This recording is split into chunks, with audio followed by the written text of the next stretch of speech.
ceux qui aiment la religion. La paix soit avec vous, mes enfants bien-aimés, et à tous ceux qui en ce moment sont unis à vous spirituellement. Je suis Jésus, le Fils du Dieu vivant.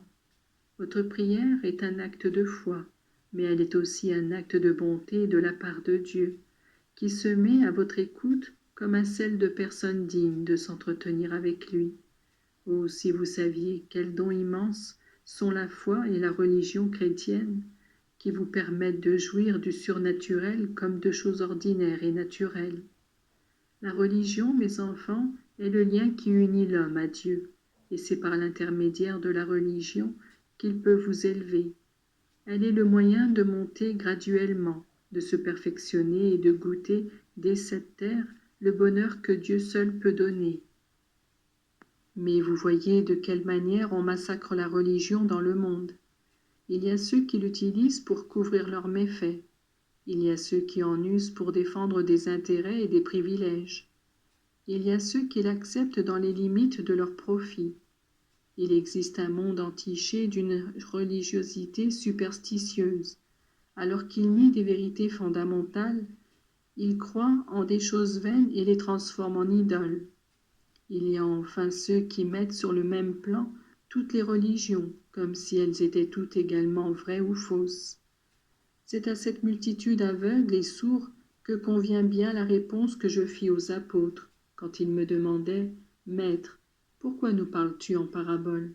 Je leur dis « C'est afin qu'en entendant, ils ne comprennent pas, et qu'en regardant, ils ne voient pas, car ce sont des hommes au cœur dur et à la nuque raide. » Ainsi, mes enfants, ceux qui ne veulent pas accepter la vérité comme elle fut transmise, et ceux qui veulent la monopoliser pour leur profit, se retrouveront déçus et les mains vides. Beaucoup passent pour des hommes de Dieu parce qu'ils affirment savoir en creuser tous les secrets, mais il reste toujours vrai que Dieu révèle ses secrets aux simples et aux petits. Il y a une opinion erronée qui a pris sur nombre de personnes. Souvent on prétend que ceux qui appartiennent à l'Église sont parfaits.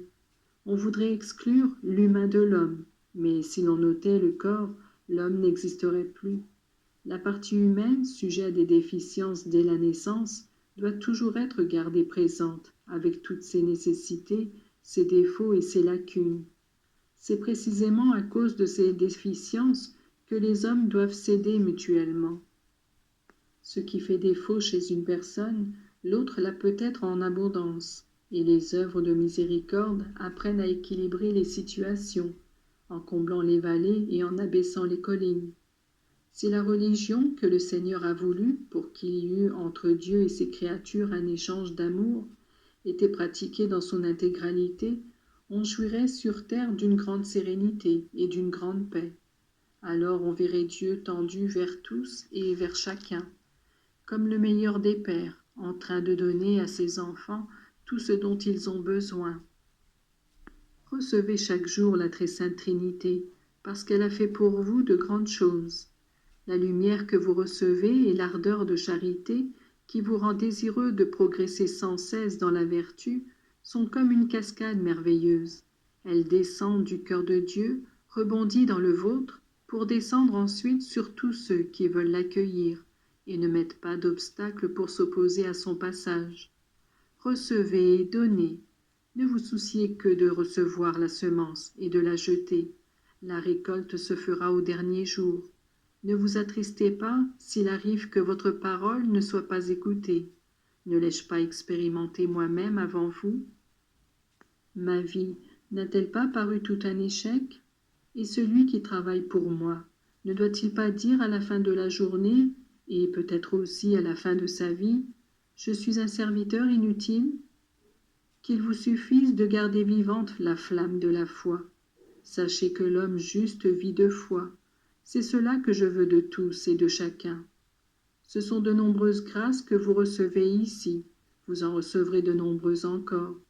Mais la plus belle grâce que mon cœur débordant d'amour peut vous faire est celle-ci. Regardez la croix à la lumière de la foi et sachez l'accepter et l'offrir comme un don précieux.